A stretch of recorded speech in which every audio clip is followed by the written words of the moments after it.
Hello. इस video को देख रहे सभी विद्यार्थीगणों और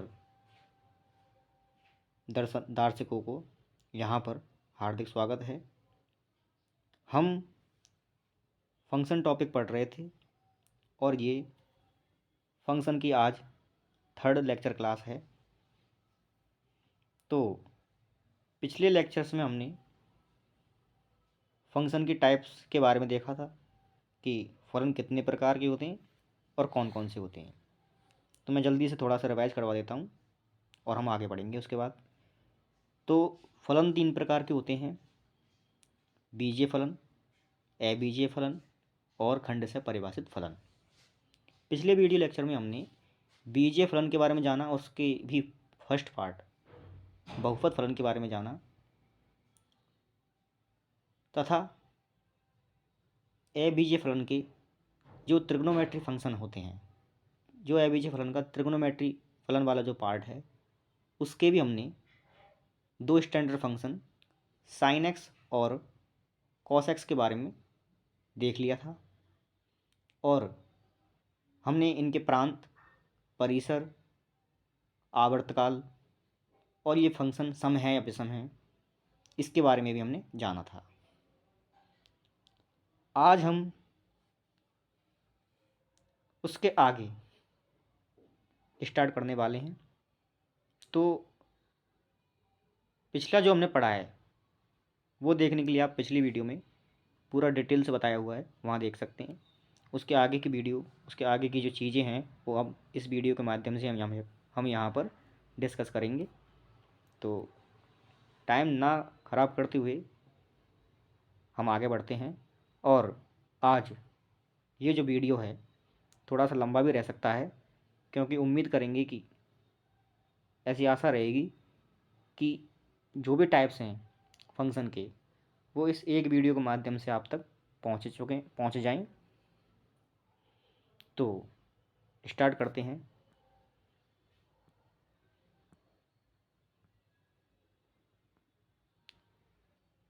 बहुपद फलन का जो स्टैंडर्ड एक बहुपद है वह द्विघात बहुपद। द्विघात बहुपद के बारे में हम थोड़ा सा यहाँ पर डिटेल्स में जिक्र करेंगे, जानेंगे। ये थोड़ा सा इम्पोर्टेंट भी रहता है, तो इस पर हम थोड़ा सा टाइम ज़्यादा लगाएंगे ताकि आप तक पूरी तरीके से ये टॉपिक सही से समझ में आ सके। आप सभी जानते हैं कि द्विघात बहुपद जो होता है, द्विघात का मतलब होता है 2 घात वाला बहुपद, जिसमें चर, जो भी चर x होता है उसकी हाईएस्ट पावर या हायर ऑर्डर 2 होता है। तो एफ एक्स बराबर a x square plus b x plus c, जहाँ पर एक्स स्क्वायर का जो गुणांक होता है ए, वो 0 नहीं होना चाहिए। तो इस एक्सप्रेशंस को हम द्विघात बहुपद की संज्ञा देते हैं। ये एक द्विघात बहुपद का मानक रूप है। आपने पढ़ लिया होगा पिछली छोटी क्लासों में, या देख रखा होगा, नाम सुना होगा पूर्ण वर्ग विधि के बारे में, परफेक्ट स्क्वायर मेथड, कि हम किसी द्विघात बहुपद को परफेक्ट स्क्वायर में कैसे चेंज कर सकते हैं। तो पूर्ण वर्ग विधि के ये साइड में मैंने लिखा हुआ है बड़े ब्रैकेट के अंदर, आप देख सकते हैं कि पूर्ण वर्ग विधि किसी द्विघात बहुपद पर अप्लाई करने के लिए 2 पॉइंट होते हैं। पहला तो होता है कि जो हायर ऑर्डर है, हाईएस्ट जो पावर है, यानी एक्स स्क्वायर का जो गुणांक है उसे हम 1 बनाते हैं, वो 1 होना चाहिए। दूसरी बात, द्विघात बहुपद में जो x का गुणांक बनता है, अगर एक्स स्क्वायर का गुणांक 1 नहीं है तो जो भी उसका गुणांक है, जैसे कि a, तो हम पूरे एक्सप्रेशन से a कॉमन लेंगे। कॉमन लेने का तात्पर्य, कॉमन लेने का मतलब ये है कि हम एक्स स्क्वायर का जो गुणांक उसे 1 बनाने के लिए इस a को कॉमन ले रहे हैं। ठीक है। ऐसा करने के बाद अगले स्टेप में जो पूर्ण वर्ग विधि की अगला पॉइंट है सेकंड, वो ये है कि जब एक्स स्क्वायर का गुणांक 1 हो जाए तब जो एक्स का गुणांक रहेगा, जैसे कि यहाँ पर एक्स का गुणांक क्या बन जाएगा, b/a, तो एक्स के गुणांक के आधे का, ध्यान से सुनना, एक्स के गुणांक के आधे का वर्ग यानी कि स्क्वायर, हम उस द्विघात बहुपद में जिसमें से हमने a कॉमन ले लिया है, तो एक्स के गुणांक के आधे का वर्ग जोड़ते और घटाते हैं। ठीक है, ऐसा काम करते हैं। इससे हम किसी भी द्विघात बहुपद को पूर्ण वर्ग विधि द्वारा आसानी से परफेक्ट स्क्वायर की फॉर्म में लेकर के आ सकते हैं। ठीक है, तो ये आप पढ़ लें कि पूर्ण वर्ग विधि क्या होती है। तो एक्स के गुणांक के आधे का वर्ग जोड़ते और घटाते हैं तथा एक्स स्क्वायर का गुणांक 1 रखते हैं। तो पहले एक्स स्क्वायर का गुणांक 1 होना चाहिए, उसके बाद में एक्स के गुणांक के आधे का वर्ग जोड़ेंगे और घटाएंगे। ठीक है, तो यहाँ देख सकते हैं हम अगले स्टेप में जो लिखा हुआ है कि हमने a कॉमन लिया और जो पद बना वो बन गया x square plus b/a into x plus c/a। यहाँ एक्स का जो गुणांक है b/a, उसका स्क्वायर के उसके स्क्वायर को आधा किया तो b/2a हो गया, सॉरी, एक्स के गुणांक का आधा किया पहले तो हमने, b/2a हो गया, और उसका स्क्वायर किया तो b/2a का स्क्वायर b²/4a²। तो एक्स के गुणांक के आधे का वर्ग b²/4a², हमने इस एक्सप्रेशन में जोड़ दिया और घटा दिया। ठीक है, अब इसके बाद में अगले स्टेप में हमने इन पदों को सॉल्व किया। तो फर्स्ट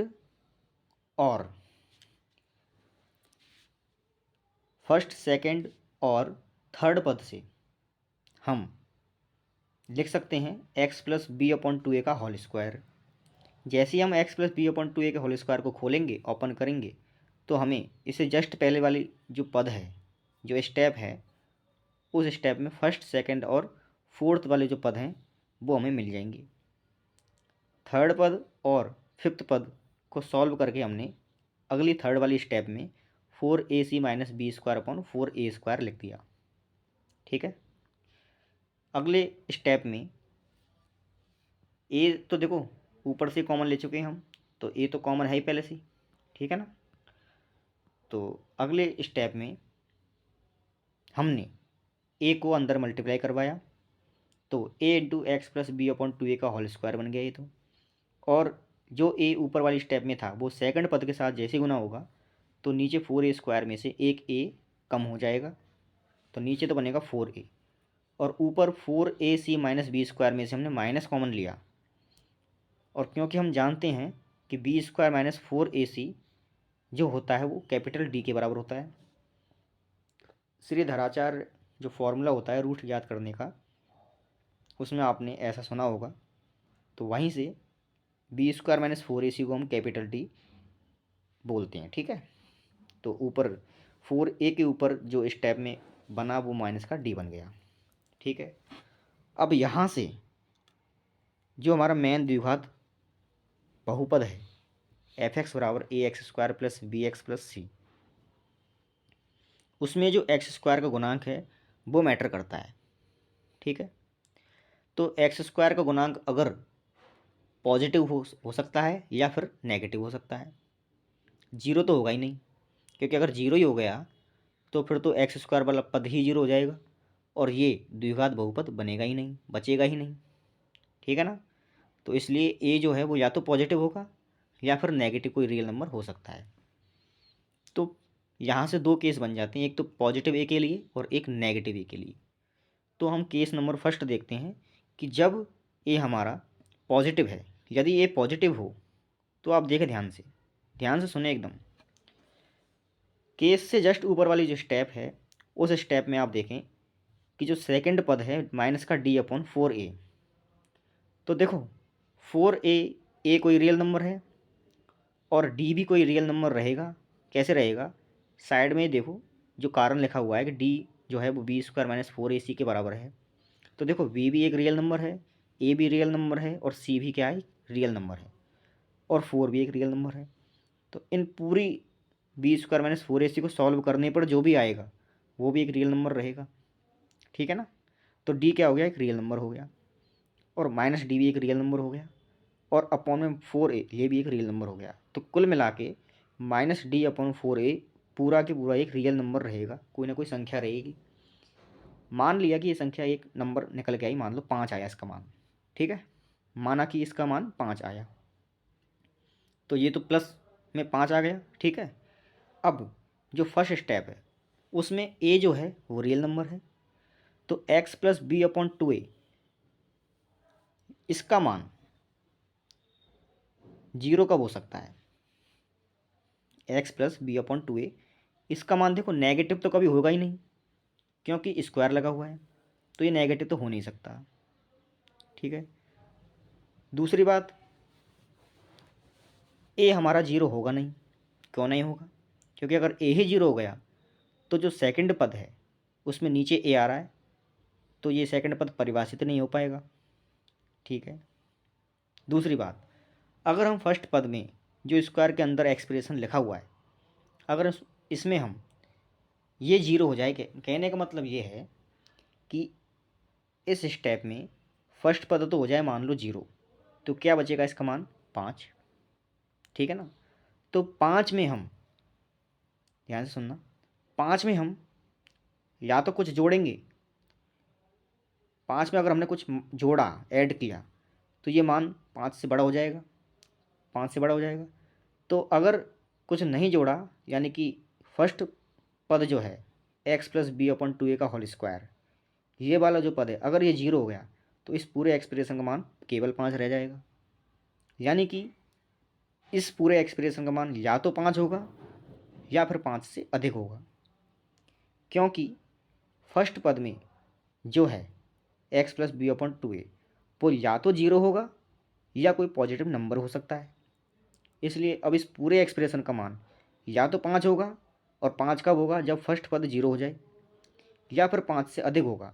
क्यों होगा, क्योंकि फर्स्ट पद नेगेटिव तो हो नहीं सकता, या तो 0 ही होगा या पॉजिटिव, और जैसे ही फर्स्ट पद पॉजिटिव हुआ तो इस पूरे एक्सप्रेशन, इस पूरे स्टेप में y की जो वैल्यू रहेगी एफ एक्स बराबर ही तो है ही, तो एफ एक्स बराबर मतलब y की जो वैल्यू रहेगी वो 5 से बढ़ेगी, बढ़ना स्टार्ट हो जाएगी। तो कहने का मतलब ये है, या तो इसका मान 5 रहेगा यानी कि माइनस का डी अपन 4a रहेगा कम से कम, या फिर इससे बड़ा मान मिलेगा, ठीक है। तो केस नंबर फर्स्ट में आप देखें, यदि a इज़ ग्रेटर देन 0, अगर a पॉजिटिव है, ठीक है ना, अगर a पॉजिटिव है तो माइनस का डी अपन 4a न्यूनतम मान क्या होगा 5, जिसको हमने क्या नाम दिया है माइनस का डी अपन 4a, ठीक है ना। तो इस पूरे एक्सप्रेशन का न्यूनतम मान, मिनिमम मान तो क्या आएगा माइनस का डी अपन 4a, और वो कब आएगा, जब फर्स्ट पद में x की जगह पर हम माइनस बी अपन 2a रख दें, यानी कि इसको 0 बना दें। जैसे ही फर्स्ट पद 0 बन जाएगा तो इस पूरे एक्सप्रेशन की वैल्यू माइनस का डी अपन 4a मिनिमम आएगी, ये इसका मिनिमम मान होगा। तो न्यूनतम मान बराबर माइनस का डी अपन 4a होगा, और न्यूनतम मान तब प्राप्त होगा जब x की वैल्यू माइनस का बी अपन 2a हो। तो इतनी बात समझ में आ गई। जैसे ही x की वैल्यू माइनस का बी अपन 2a है तो y की वैल्यू न्यूनतम मान मिलेगी हमें इस पॉइंट पर, जो कि माइनस का डी अपन 4a मिलेगी। तो अगर हम किसी द्विघात बहुपद हमें दिया हुआ है और उसमें a पॉजिटिव गुणांक है, एक्स स्क्वायर का गुणांक पॉजिटिव है, और हमसे ये पूछ लिया जाए कि इसका न्यूनतम मान क्या होगा, तो हम आसानी से बता सकते हैं कि माइनस का डी अपन 4a। अब देखो डी की वैल्यू वहाँ से निकाल सकते हैं हम, ए बी सी हमें दिए होंगे तो डी की वैल्यू निकाल लेंगे, और ए का भी हमें पता होगा, तो इसमें माइनस डी अपन 4a में वहाँ से ए बी सी की वैल्यूज़ को पुट करेंगे और उस बहुपद का न्यूनतम मान हमें मिल जाएगा। और हमसे ये पूछ लिया जाए कि न्यूनतम मान किस बिंदु पर मिलेगा, तो किस बिंदु पर मिलेगा वो मान के लिए हम एक्स की वैल्यू बता सकते हैं यहाँ से। तो x बराबर माइनस का b अपॉन 2a, हमें a भी पता है b भी पता है, और दो तो रियल नंबर है ही, तो हम आसानी से x की वैल्यू बता सकते हैं कि x बराबर इतने पर द्विघात बहुपद का न्यूनतम मान इतना होगा। इतनी बात आपको समझ में आ गई, ठीक है। अब क्योंकि x बराबर माइनस का b अपॉन 2a पर द्विघात बहुपद का मान माइनस का d अपॉन 4a मिलता है। ये ही क्यों मिलता है, तो इसका प्रूफ ये आप आसानी से नीचे देख सकते हो।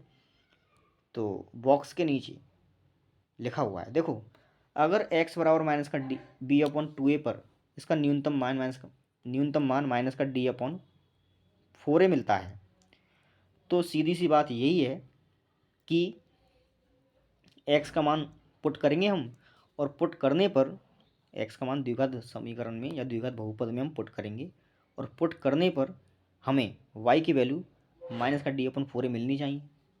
तो हमने वही काम किया है कि x की वैल्यू पूरे एक्सप्रेशंस में हमने माइनस का b अपन 2a पुट की और सॉल्व किया, और सॉल्व करने पर हमने देखा कि जो f ऑफ x की वैल्यू निकल के आई है x बराबर माइनस का b अपन 2a पर, उसका मान माइनस का d अपन 4a आया है।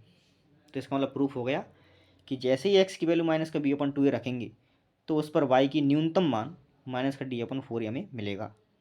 तो ये तो फॉर्मूला हो गया, आपको डायरेक्ट ध्यान रखना है जो मैंने बॉक्स में लिखा है। क्लियर है।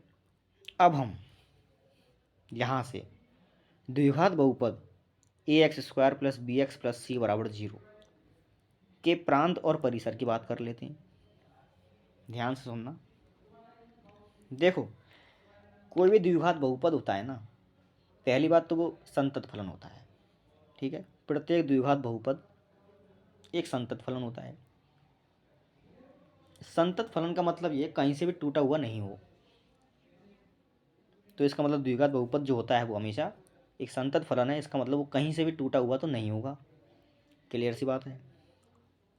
अगली बात ये है कि द्विघात बहुपद जो है उसमें हम x की वैल्यू कुछ भी पुट कर सकते हैं, कुछ भी, यानी कि रियल नंबर में से हम कोई भी मान उठाएं, x का कोई भी मान उठाएं तो हमें x के किसी भी मान पर एक अद्वितीय y की वैल्यू ज़रूर मिलेगी। ठीक है ना, इतनी बात समझ में आई। तो द्विघात बहुपद ध्यान से देखें एक बार, ऊपर मैं लेके चलता हूँ वापस।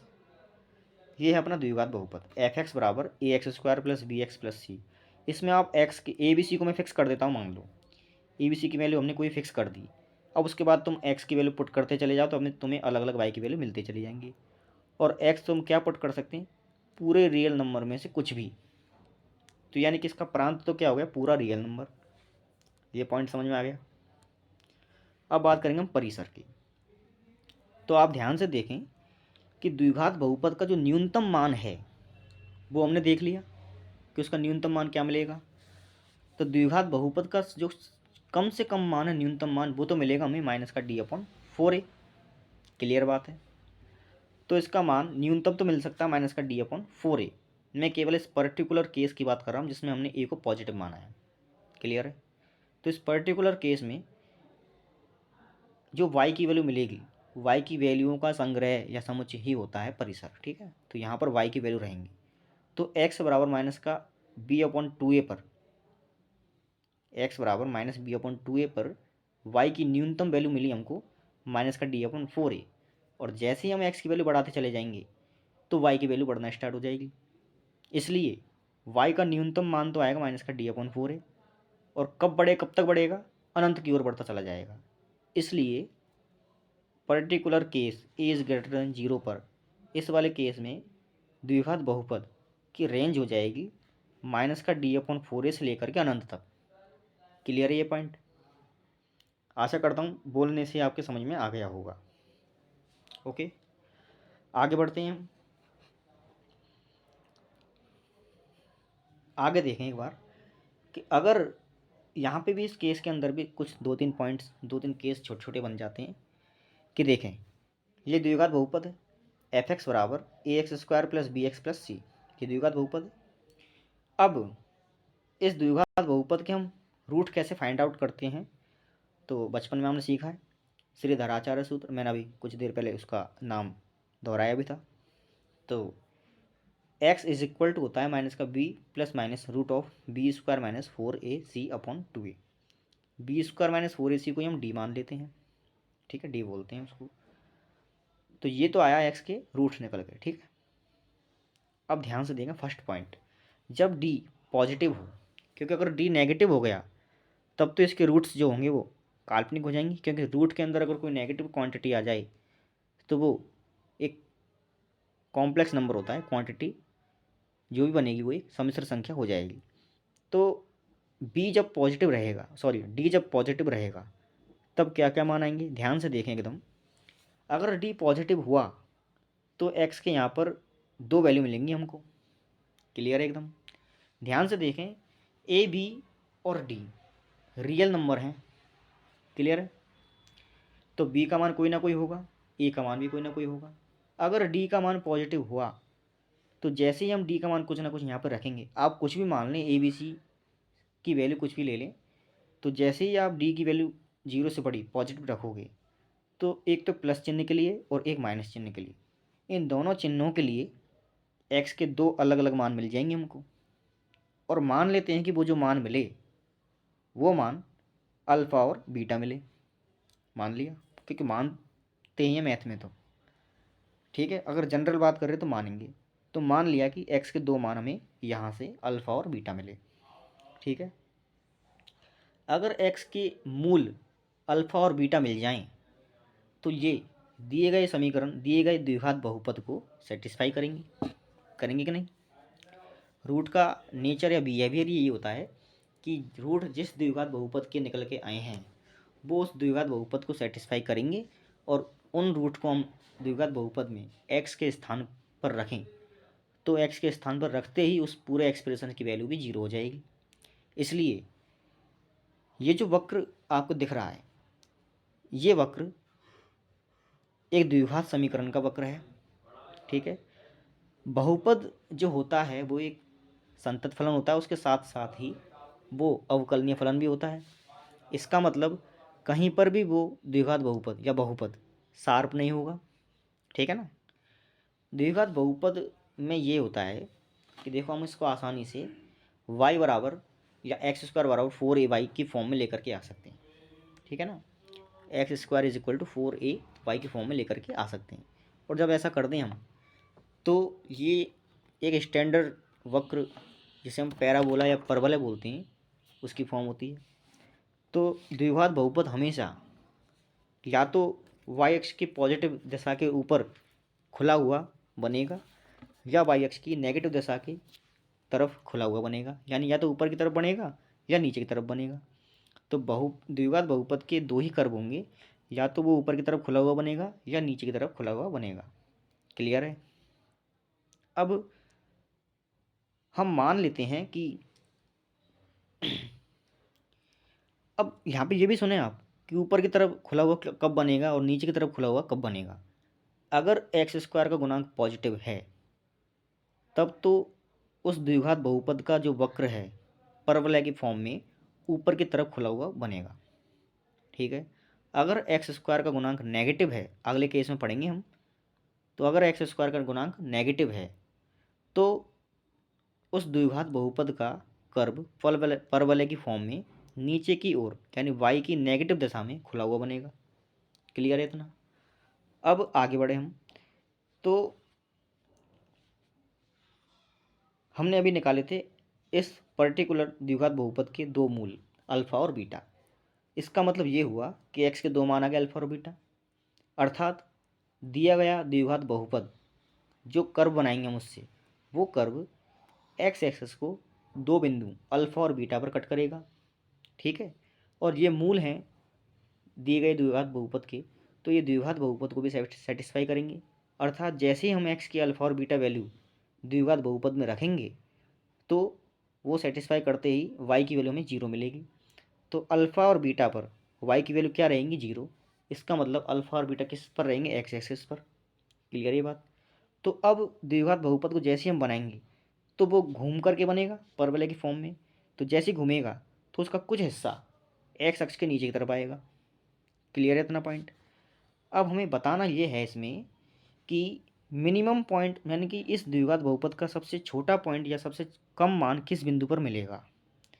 अभी हम पढ़ के आए हैं कि द्विघात बहुपद का सबसे छोटा मान यानी y की सबसे छोटी वैल्यू x बराबर माइनस का b अपॉन 2a पर मिलती है, ठीक है।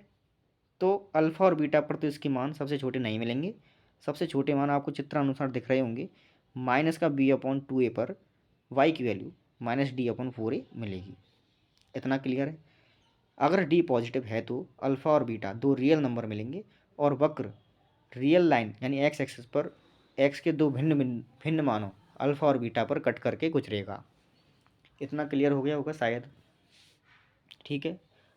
दूसरा केस है, इसी केस में दूसरा पॉइंट, जब d 0 हो। इसी में दूसरा पॉइंट है कि जब d 0 हो तब क्या बनेगा। तो मैं सीधा 0 वाला बता देता हूँ आपको। ये रहा दूसरा पॉइंट, ऊपर ही पढ़ेंगे हम, जो बीच में रह गया उसको बताएंगे। तो जब d 0 होगा तो देखें ध्यान से कि रूट के अंदर की क्वांटिटी 0 हो जाएगी। क्लियर है। अब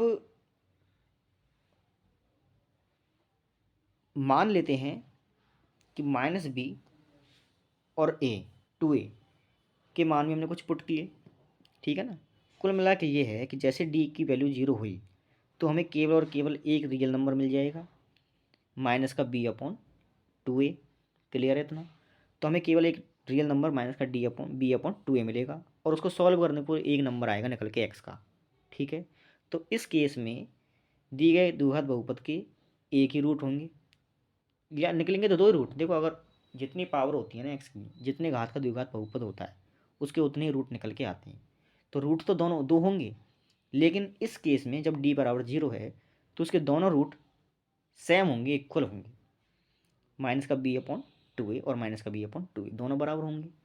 अब दोनों बराबर हैं तो एक्स एक्सिस पर तो सभी नंबर अलग अलग होते हैं, और जब ये दोनों नंबर बराबर ही हैं तो इसका मतलब तो दोनों पॉइंट एक ही हो गया। ठीक है ना।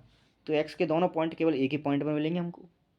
तो इस पॉइंट पर, और ये पॉइंट एक्स एक्सिस पर होगा, इस पर वाई की वैल्यू में 0 मिलेगी क्योंकि ये तो रूट हो गया। ठीक है ना। तो इस केस में अभी भी वक्र की जो स्ट्रक्चर रहेगी, वक्र की जो फॉर्म रहेगी, वो तो वाई एक्सिस के पॉजिटिव दिशा में खुला रहेगा, वाई एक्सिस की धनात्मक दिशा में खुला रहेगा, और उसका जो न्यूनतम मान मिलेगा वो अब इस पॉइंट पर ही मिलेगा, जैसा आप चित्र के अनुसार देख पा रहे होंगे। ठीक है ना। अगला जो केस है इसी का थर्ड केस, फर्स्ट केस का थर्ड केस, उसमें है जब डी हमारा नेगेटिव हो जाए। तो ध्यान से देखें आप, जब हमारा डी नेगेटिव होगा तो रूट के अंदर की क्वांटिटी क्या हो जाएगी, नेगेटिव। क्लियर है। मैं आपको एक बार ऊपर लिख चलता हूँ। देखो यहाँ पर ये जो x बराबर -b plus minus root d/2a लिख रहा है, जैसे इसमें हम d की वैल्यू नेगेटिव पुट करेंगे तो ये इसका जो आधा हिस्सा रियल, मतलब ये पूरा नंबर एक कॉम्प्लेक्स नंबर को परफॉर्म करेगा ना। क्योंकि अगर रूट के अंदर माइनस आ जाए तो हमें आयोटा मिल जाता है। आयोटा का मतलब एक कॉम्प्लेक्स नंबर मिल गया। तो यहाँ पर अब x के रियल मान तो मिलेंगे नहीं। इतनी बात क्लियर है। और जब x के रियल मान मिलेंगे ही नहीं, यानी x की कोई रियल मान नहीं मिला, x के जो रूट निकल के आए दो, वो रियल रूट नहीं हुए, तो क्लियर सी बात यहाँ से स्पष्ट ये होती है कि जो वक्र बनेगा वो वक्र एक्स एक्स को कभी नहीं काटेगा ना। और डी की जो वैल्यू है वो भी, जब क्योंकि एक्स के जो मान निकल के आए वो कॉम्प्लेक्स हैं, तो जब हमारा वक्र एक्स एक्स के नीचे आएगा ही नहीं, एक्स एक्स को कट ही नहीं करेगा, तो नीचे तो हम एक्स एक्स के नीचे तो आ ही नहीं सकता, क्योंकि उसको एक्स एक्स के नीचे आने के लिए एक्स एक्स को काटना पड़ेगा। और यहाँ पर रूट निकल के आए कॉम्प्लेक्स, रियल रूट है नहीं। तो रियल रूट नहीं है, कॉम्प्लेक्स रूट निकल के आए हैं, तो हमारा वक्र हमेशा एक्स एक्स से ऊपर की तरफ ही रहेगा। देखो ध्यान से देखें एक बार, ये थर्ड नंबर का पॉइंट देखें। इसमें जब डी नेगेटिव है तो एक्स के दोनों मान कॉम्प्लेक्स निकल के आए। ठीक है ना। तो उस केस में ये वक्र एक्स एक्स को कट ही नहीं करेगा, और जब ये एक्स एक्स को कट नहीं करेगा तो ये एक्स एक्स के ऊपर ऊपर रहेगा। ठीक है। तो उस केस में y का जो मान आएगा वो हमेशा केवल और केवल पॉजिटिव रहेगा, इसीलिए यहाँ पर लिखा हुआ है F x is greater then 0। y का मान ना तो 0 होगा इस केस में, और ना ही नेगेटिव हो सकता है, केवल और केवल पॉजिटिव होगा। सेकंड केस में भी लिखा हुआ है F x is greater than equal to 0। Second case में जैसे ही डी की वैल्यू 0 हुई तो केवल हमें दोनों रूट जो एक्स के मिलेंगे वो सेम मिलेंगे, एक ही पॉइंट मिलेगा। तो वक्र जो होगा वो एक्स अक्ष को केवल और केवल एक ही बिंदु पर टच करके निकलेगा। क्लियर सी बात है, एक बिंदु पर कट करेगा और उसका जो मिनिमम मान होगा वो भी उस बिंदु पर ही होगा।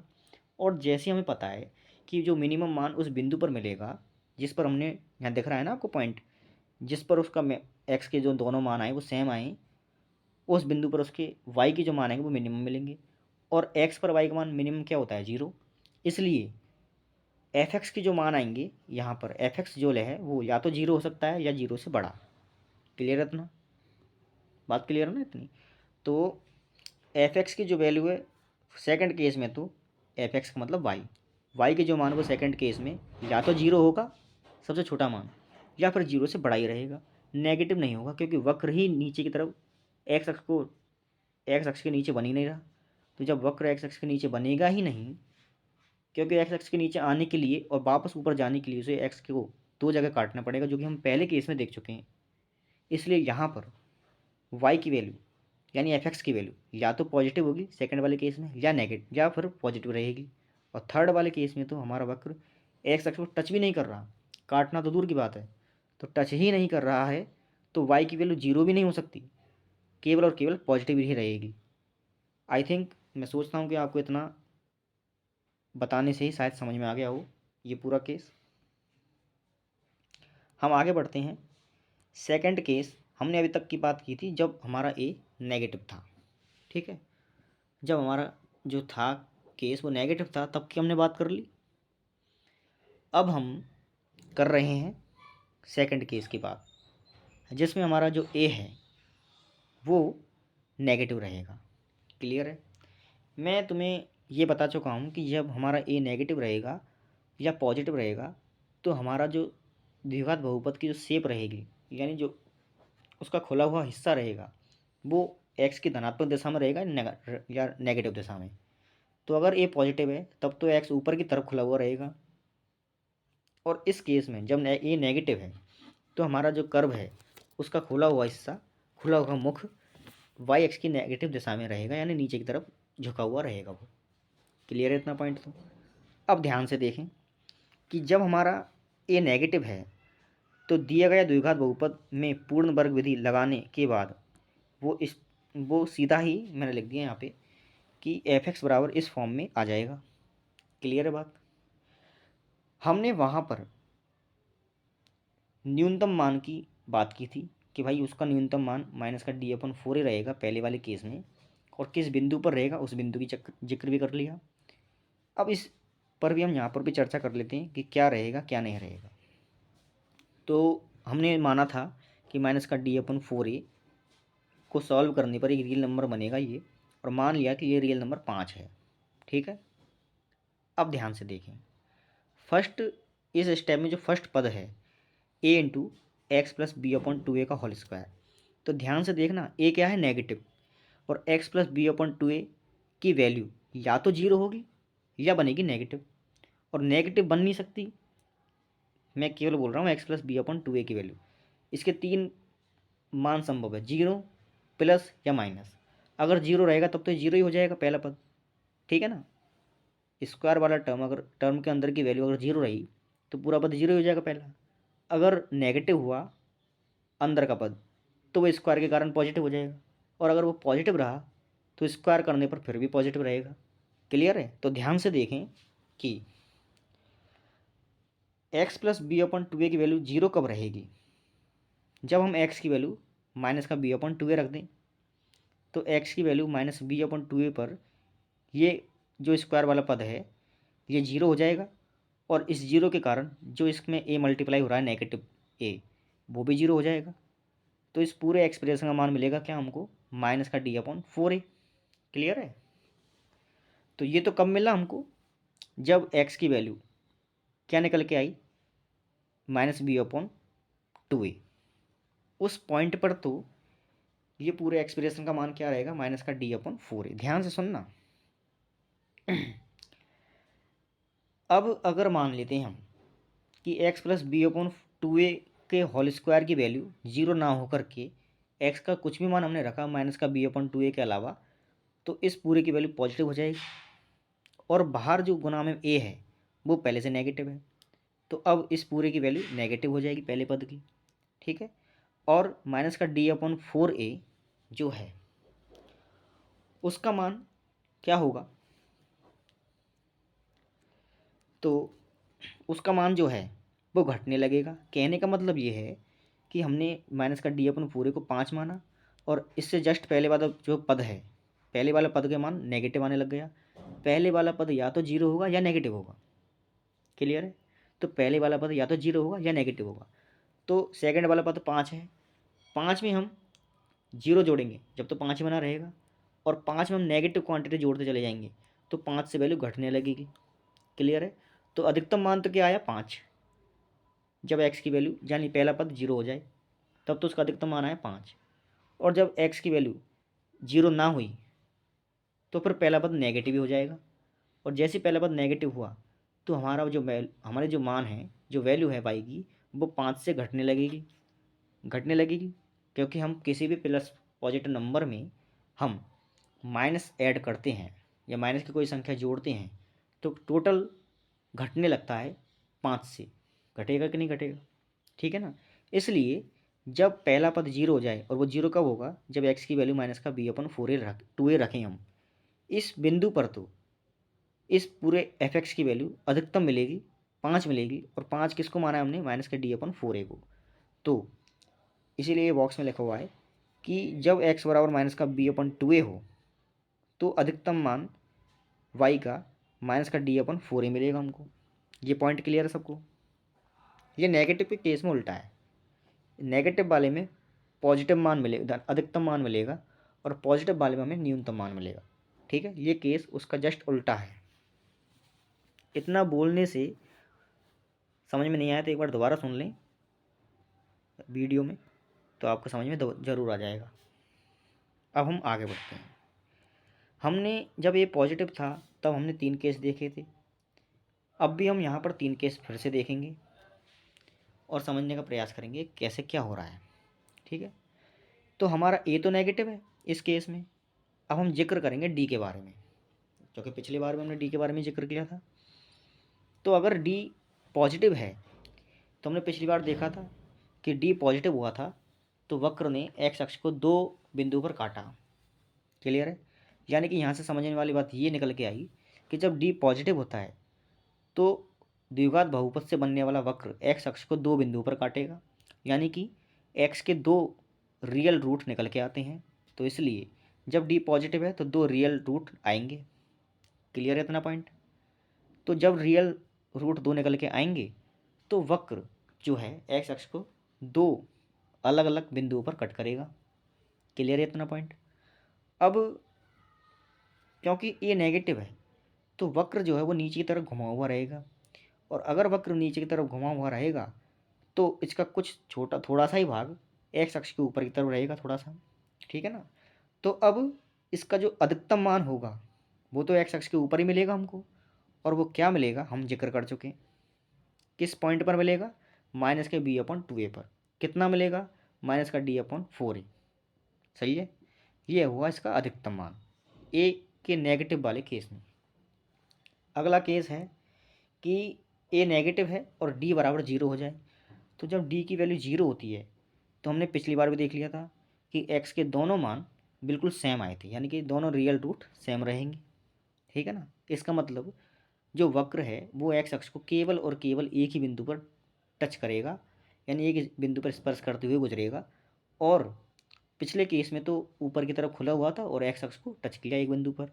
इस केस में नीचे की तरफ घुमा हुआ रहेगा और एक्स अक्ष को केवल एक बिंदु पर टच करेगा। तो यहाँ पर जो y की यानी f(x) की जो वैल्यू रहेगी वो x के इस पॉइंट पर तो जीरो रहेगी या फिर नेगेटिव रहेगी, क्योंकि हमारा जो वक्र है वो y के नेगेटिव दिशा में है, x अक्ष के नीचे नीचे है। अगर x के ऊपर होता तो पॉजिटिव, पिछले केस में देख चुके हैं हम, और इस केस में x के नीचे है और x अक्ष को केवल एक पॉइंट पर टच कर रहा है, तो y की वैल्यू या तो जीरो रहेगी या जीरो से कम। कितनी बात क्लियर। आगे बढ़ते हैं थर्ड पॉइंट में। थर्ड पॉइंट में जब डी हमारा नेगेटिव हो तो कोई भी रियल रूट नहीं आता है, दोनों रूट काल्पनिक होते हैं, सम्मिश्र होते हैं, कॉम्प्लेक्स होते हैं। इस केस में पिछले वाले केस की तरह ही वक्र हमारा एक्स अक्ष को किसी भी बिंदु पर टच नहीं करेगा, और हमारा वक्र एक्स अक्ष के नीचे की तरफ, क्योंकि ए नेगेटिव है तो हमारा पूरा वक्र एक्स अक्ष के नीचे की तरफ वाई की नेगेटिव दिशा में घुमा हुआ रहेगा, खुला हुआ रहेगा। और इस स्थिति में भी वाई की जो वैल्यू रहेगी वो क्या रहेगी, नेगेटिव। पिछले बार इस केस में जब ये पॉजिटिव था, वाई की वैल्यू पॉजिटिव थी, इसमें वाई की वैल्यू नेगेटिव रहेगी, क्योंकि वाई की वैल्यू पॉजिटिव हो नहीं सकती, हमारा वक्र ही नेगेटिव दिशा में। सही बात है। अब इस केस के लिए हम प्रांत और परिसर की भी बात कर लेते हैं। जब ये हमारा पॉजिटिव है, तो जब ये हमारा पॉजिटिव है तो एक्स की तो हम कोई भी वैल्यू रख सकते हैं। क्लियर सी बात है कि नहीं। एक्स का मान तो हम रियल नंबर में से कुछ भी रखें, इस केस में भी हमें डी के तीनों मानों में ग्रेटर देन जीरो, डी बराबर जीरो या डी लेस देन जीरो, इनमें से हम कोई भी वक्र उठाएं और एक्स का मान कहीं से भी लें, हम पूरे रियल नंबर की लाइन में से कहीं से भी लें, तो हमें वाई का कोई ना कोई मान जरूर मिल जाएगा। क्लियर है कि नहीं। तो हमारा इसका प्रांत तो हो गया पूरा आर। परिसर की बात कर लेते हैं। हमने इसमें देखा था कि इस केस में एक्स के माइनस के बी अपॉन 2a पॉइंट पर वाई की अधिकतम वैल्यू माइनस का डी अपॉन 4a मिल रही थी, यानी ये तो हो गया अधिकतम मान रेंज का। और जैसे ही हमने एक्स की value minus B upon 2a से कुछ और करना चाहा, कुछ भी किया हमने, तो वाई की जो वैल्यू आई वो माइनस टी अपॉन 4a से घटना प्रारंभ हुई और घटते घटते कहाँ तक जाएगी, अनंत तक, माइनस इन्फिनिटी तक। ठीक है। तो यहाँ से समझ में ये आया कि रेंज की जो वैल्यू है वो माइनस अनंत से लेकर के अधिकतम माइनस डी अपॉन 4a तक रह सकती है। तो ये इसका रेंज हुआ। क्लियर है इतना पॉइंट। क्या यहाँ तक की बात समझ में आई। अब बहुपद वाले केसेस में अगला एग्जांपल हम ले रहे हैं कि जब एफ एक्स जो है वो एक्स क्यूब, एक्स की पावर 5 या एक्स की पावर 7 हो, तो उस स्थिति में हम कैसे डिफाइन करेंगे कि रेंज क्या होगी और डोमेन क्या होगा। तो देखो एक्स की पावर 3 ये एक जनरल वक्र होता है। एक्स की पावर 3, एक्स की पावर 5, एक्स की पावर 7, एक्स की पावर 9, इस प्रकार के जो वक्र हैं ये जनरल होते हैं। पहली बात तो ये मूल बिंदु से गुजरते हैं और फर्स्ट और थर्ड क्वाड्रेंट के सापेक्ष सममित रहते हैं। ठीक है। अगर हम इन तीनों वक्रों की अलग अलग बात करना चाहें, तब तो हम इन तीनों वक्रों में, जैसे हमने पिछली क्लास में देखा था कि एफ एक्स बराबर एक्स स्क्वायर एक्स की पावर 4, तो परवलय बने थे। तो अगर हम उन सभी परवलयों को अलग अलग देखें तो कोई फ़र्क नहीं कर पाएंगे, लेकिन जैसे हम कंबाइंड करके लिखें तो हमें फ़र्क दिखने लगेगा। इसी प्रकार इस वक्र में भी हम अगर इन वक्रों को एक साथ कंबाइंड करके लिखना चाहें या ड्रॉ करना चाहें, तो हमें इनमें कुछ ना कुछ फ़र्क दिखने लगेगा कि कौन सा वक्र तो किस वक्र से कितनी रेंज तक छोटा रहेगा और कितनी रेंज के बाद बढ़ने लगेगा। ठीक है। तो चित्रानुसार आप देख सकते हैं कि कौन सा वक्र कहाँ से कहाँ तक, एक्स की वैल्यू कहाँ से कहाँ तक रखें ताकि वाई की वैल्यू जो है, यानी कि जो वक्र है वो किस वक्र से तो बड़ा रहेगा और किस वक्र से छोटा रहेगा, वो आप ज्योमेट्रिकली देख सकते हैं। मैं इनकी रेंज और डोमेन की बात कर लेता हूँ। तो एक्स की वैल्यू आप रियल नंबर में से एक्स की वैल्यू आप चाहे जो पुट करें, एक्स की वैल्यू आप चाहे जो पुट करें, तो आपको एक्स की वैल्यू रियल नंबर में से कुछ भी मिल जाएगी, कुछ भी पुट कर सकते हैं आप। इन वक्रों को कहीं कोई दिक्कत नहीं है एक्स की वैल्यू लेने से। आप 0 पुट करें, 1 पुट करें, 2 पुट करें, इन्फिनिटी पुट करें, कोई दिक्कत नहीं। तो इसका डोमेन तो हो गया पूरा आर। अब एक्स के इन मानों पर, यानी रियल नंबर के, हमने रियल नंबर कुछ भी रखा, उन मानों पर वाई की वैल्यू भी कुछ ना कुछ मिलेगी और कोई भी वैल्यू ऐसी नहीं मिलेगी जो डिफाइन नहीं है। ठीक है ना। आपने एक्स की वैल्यू देखो, एक्स क्यूब वाले में आपने एक्स की वैल्यू 0 पुट की तो 0 आया, 2 पुट की तो 2 की पावर 3 8 आया। तो कुछ भी पुट करें आप, एक रियल नंबर निकल के आएगा और वो भी अलग अलग नंबर के लिए अलग अलग वैल्यू निकल के आएगी। तो प्रत्येक रियल नंबर के लिए वाई की वैल्यू भिन्न भिन्न है। तो हमने प्रत्येक रियल नंबर के लिए अलग अलग वैल्यू मिल रही है, तो यानी कि वाई की वैल्यू भी रियल नंबर हो गई। ठीक है ना। तो जितने रियल नंबर उतने ही वाई की वैल्यू, तो पूरे रियल नंबर आर तो वाई की वैल्यू भी आर। सही है। तो इसलिए हमारा जो इन वक्रों के लिए जो परिसर है वो भी क्या हो जाएगा, पूरा रियल नंबर का सेट। इतनी बात क्लियर। हम आगे बढ़ते हैं। इसी क्रम में हम आगे बढ़ते हैं। हमने देखो हमने फलनों के प्रकार स्टार्ट किए थे, तो उनमें हमने बहुपद फलन पढ़ लिया था, पहला पॉइंट। दूसरा, हमने बहुपद फलन में ही द्विघात बहुपद क्या होता है उसको हमने डिटेल में जान लिया। ठीक है, अब बीजीय फलन के 3 प्रकार थे। बहुपद फलन जो कि क्लियर हो चुका है, दूसरा था परिमेय फलन जो हम पढ़ेंगे, और तीसरा है अपरिमेय फलन, वो भी हम पढ़ेंगे। तो बहुपद फलन को बीजीय फलन को हमने 3 कैटेगरी में बांटा था, जिनमें से एक तो हो चुकी है, और अब ये 2 कैटेगरी हैं जिन्हें हम देख लेते हैं। तो ध्यान से सुने, आपके सामने स्क्रीन पर स्पष्टली दिख रहा है। परिमेय फलन क्या होता है, यानी कि रैशनल फंक्शन किसे कहते हैं। तो देखो, रैशनल का मतलब होता है P/Q की फॉर्म। परिमेय मतलब क्या होता है, P/Q की फॉर्म, और Q हमारा 0 नहीं होना चाहिए। ठीक है, तो सेम वही है कि यदि Px तथा Qx दो बहुपद हों, तब Fx बराबर Px/Qx टाइप की इस फॉर्म को हम परिमेय फलन कह देते हैं। क्लियर है। लेकिन परिमेय फलन तो कहेंगे, लेकिन कभी भी ऐसा नहीं होना चाहिए कि Qx x के कोई भी मान हमने ऐसा रख दिया जिस पर Qx की वैल्यू 0 हो गई, तो x के उन सभी मानों को हमें हटाना रहेगा यहाँ पे, जिस पर हमारा ये Qx जो फलन है वो परिभाषित नहीं है। उन सबको हटाएं हम, Qx 0 ना हो, Qx वाला 0 पद या बहुपद 0 ना हो, तो हम Fx बराबर Px/Qx को एक परिमेय फलन की संज्ञा दे देते हैं। क्लियर है। एक एग्जाम्पल से समझने का प्रयास करते हैं हम। तो देखें, Fx बराबर x लिया हमने, और x² प्लस 1/x-1, ये दोनों ही जो कैटेगरी हैं, ये दोनों परिमेय फलन की कैटेगरी में आती हैं। ठीक है, अब हम इस परिमेय फलन की डोमेन की बात करें तो इसका डोमेन क्या रहेगा। तो हमने क्या देखा था कि हमें x पुट करना होता है, तो x हम पूरे रियल नंबर में से कुछ भी पुट कर सकते हैं। ठीक है ना। तो डोमेन के लिए इस परिमेय फलन में हम x कुछ भी पुट कर दें, लेकिन ऐसा पुट ना करें जिससे कि हम पूरे रियल नंबर में से x कुछ भी पुट कर दें, लेकिन x हम ऐसा पुट ना करें जिसके लिए Qx की वैल्यू 0 हो जाए।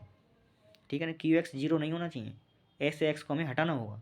तो इसीलिए डोमेन जो है इस फलन का, परिमेय फलन का डोमेन r माइनस वो सभी x हटा दो जिन पर Qx की वैल्यू 0 है, ये होती है। ये आपको ध्यान रखनी है। क्लियर है इतना। अगला फलन आता है हमारा अपरिमेय फलन।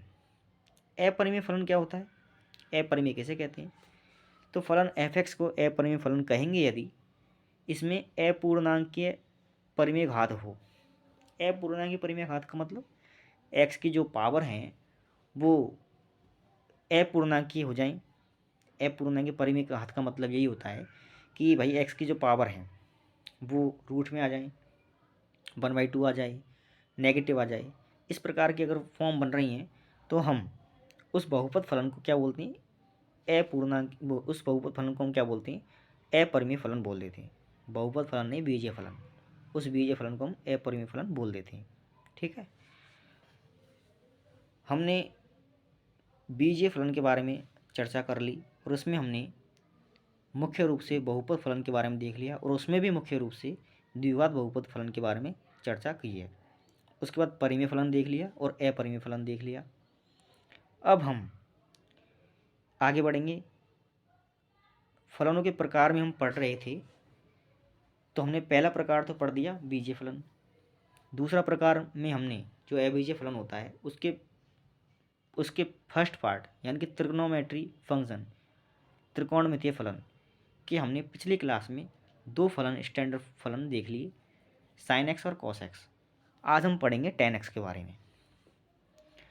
तो tan x को हम क्या लिख सकते हैं, sin x/cos x।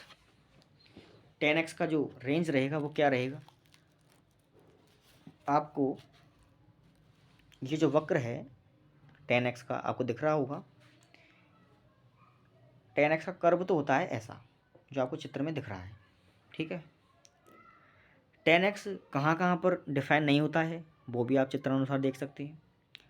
tan x -π/2 पर डिफाइन नहीं होता है, π/2 पर, यानी π/2 की विषम गुणांकों पर tan x जो होता है वो डिफाइन नहीं होता है। और ऐसा क्यों होता है, क्योंकि आप देखें कि tan x को हम लिख सकते हैं sin x/cos x।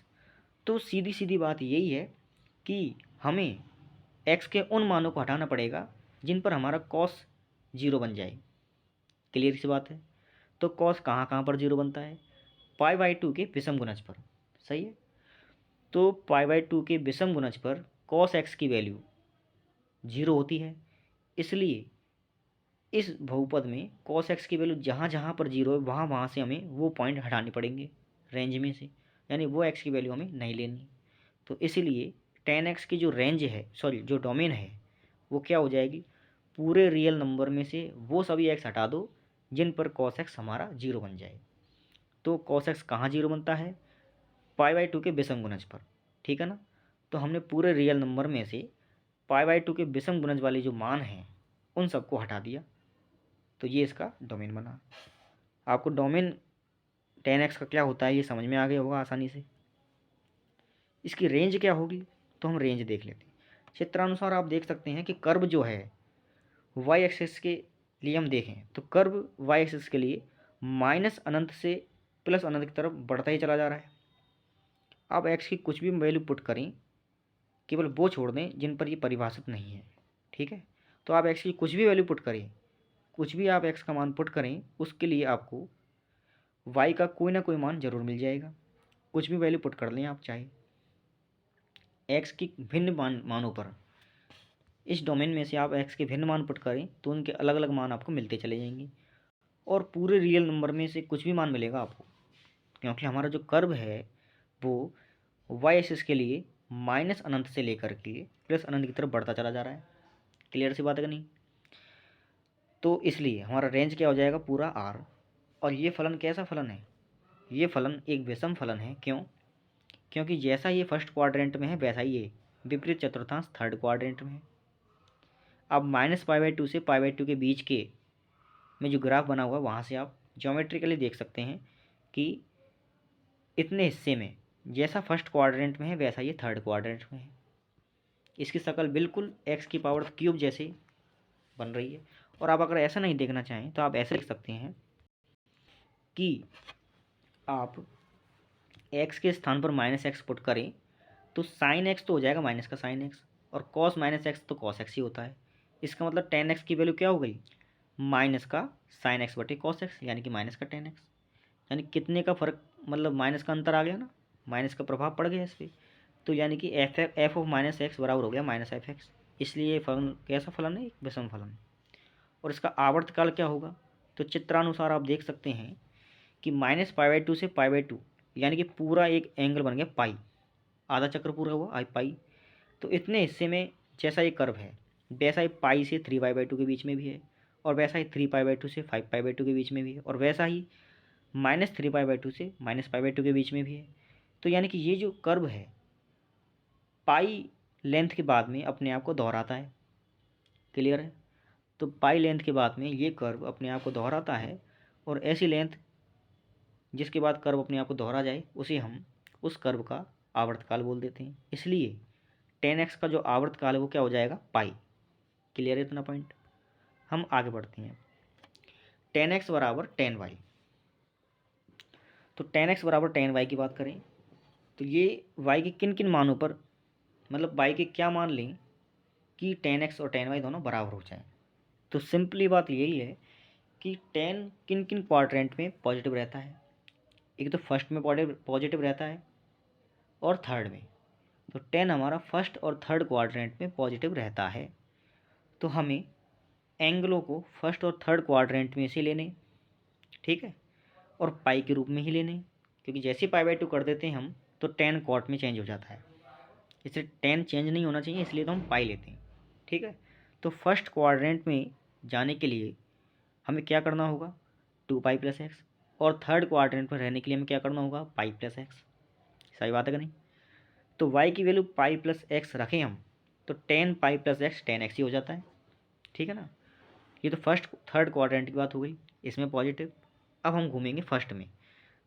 तो फर्स्ट में जाने के लिए हमें 2π + x करना पड़ेगा। सही बात है कि नहीं? तो फर्स्ट में 2π + x जैसे पुट किया तो हमारा जो tan y है वो फर्स्ट क्वाड्रेंट में पहुंच गया, और फर्स्ट में tan पॉजिटिव होता है, इसलिए tan 2π + x भी क्या हो जाएगा? tan x हो जाएगा।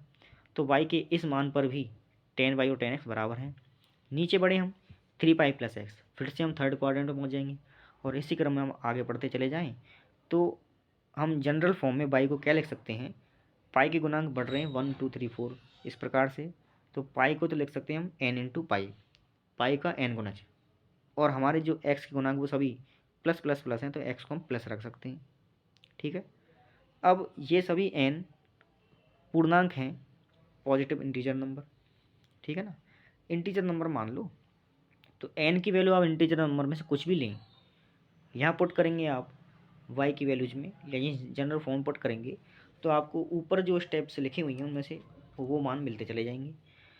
तो ये हो गया 10x और 10y कब बराबर होते हैं, y की वैल्यू किस y की वैल्यू पर बराबर होते हैं वो हमने देख लिया।